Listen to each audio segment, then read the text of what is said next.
What's going on, guys? This is part 3 of what is wrong with this V8 Magnum, specifically the 5.9, the 360 in this Dodge Dakota. So I ended up pulling the oil pan. I have a separate short quick little video for you guys on how to pull the pan, because wasn't a whole lot of information out there. A lot of people said they actually pulled the motor just to pull the pan, so I ended up doing it. Really wasn't all that bad. It's a little bit of a messy job, of course, because you're getting I left it drain overnight, so the oil was drained overnight, but still I'm getting drippage off the bottom here. But regardless, that is it. And I wanted to update you guys because on the last video we stuck a camera in here, and I suspected that when I turned the engine or turned the crank, this rod was being sloppy and not following the crank at a mirror image time. So here we go. Hopefully you guys can hear that. So there's play on that rod there. So I'm gonna go ahead and pop the bolts off. The other ones seem to be not any issue, but just this one for sure. I really can only get this one to do it. I checked them all right before I hit record, but let me pop the bolts off that and see what we got underneath, see if it's salvageable. Boom, there it is, you guys. So that was the culprit. You can see there the bearing was starting to, and it's got dirt on it, it was just been laying around. Bearing was starting to essentially like chunk out. So lucky that this thing didn't spin. You can even see here on the edge, it was just absolutely obliterated.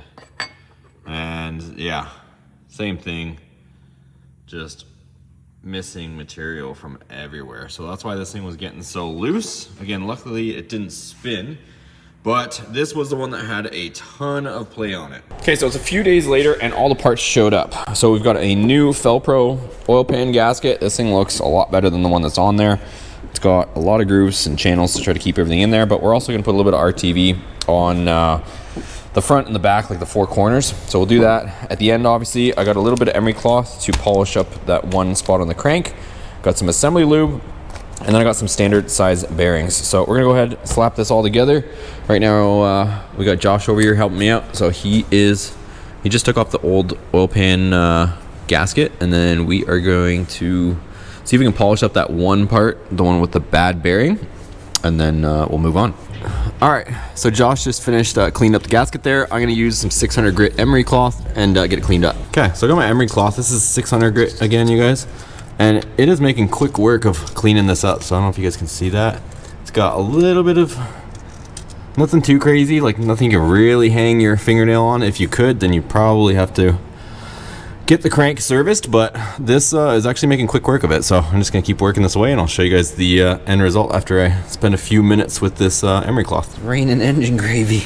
All right, so we got her cleaned up pretty nice, you guys. So we're gonna go ahead and throw this thing back together. So I've got my new bearings. We just finished cleaning it off, so obviously after we sanded it, cleaned it off with some brake clean and some cloth. I've got my assembly lube, got my brand new bearing. And you'll notice it has the channel here for the oil right there. So we line that up. And then we've got our other new bearing here as well. So we're just putting standard bearings back in it, you guys. This is just a do-it-yourself rebuild. If you wanted to be an Engine Master Pro builder, you would use plastic gauge and be doing it all that way. But we're just trying to get this engine back in service. It's not going to be a race engine by any means or get pushed hard. So on these, the tabs here, they're going to line up right there. And then this hole is going to line up there as well. So you're going to look for the groove in the rod right here, and that's going to click into there, and then that's how you know which way to put this thing.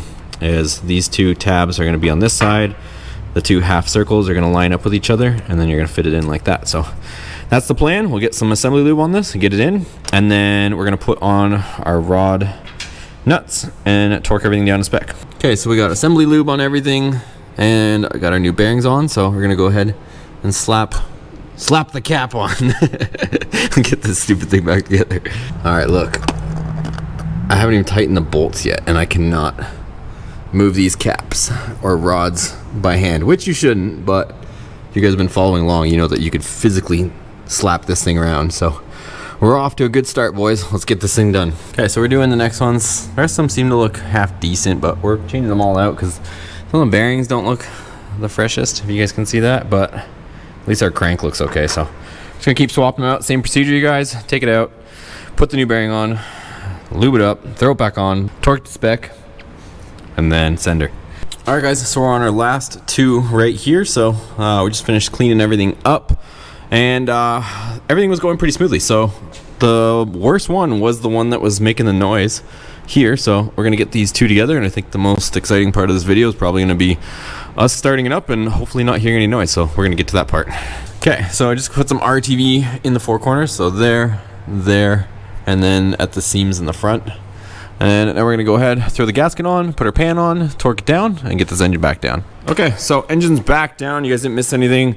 We just set the engine back down. I put a new oil filter on it. We put the pan is on, pan is tight. We put the rack back in. I did remove the rack because it gave us more clearance to get the pan out. And everything's good. So we're gonna go ahead, put this thing back down, put some oil back in it, and hopefully fire it up, and hopefully no more ticking. Okay, oil's in. Moment of truth. Let's see. Where's the key?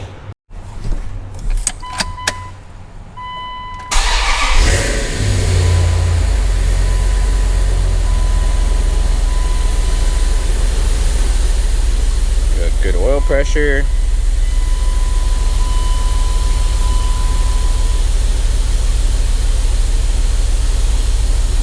Let it get up to temperature a little bit before we give her some revs and let those bearings kind of work in a tiny bit. She's fixed. I'm happy to say there's no ticking out of this thing, you guys. Let's see if I can illustrate.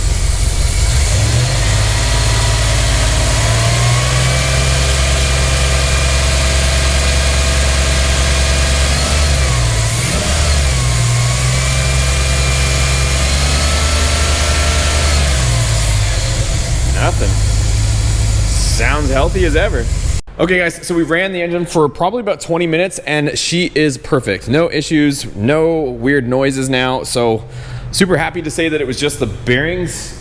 Huge shout out to Josh over there hanging out by the Hellcat Ram for giving me a hand putting all the bearings back in.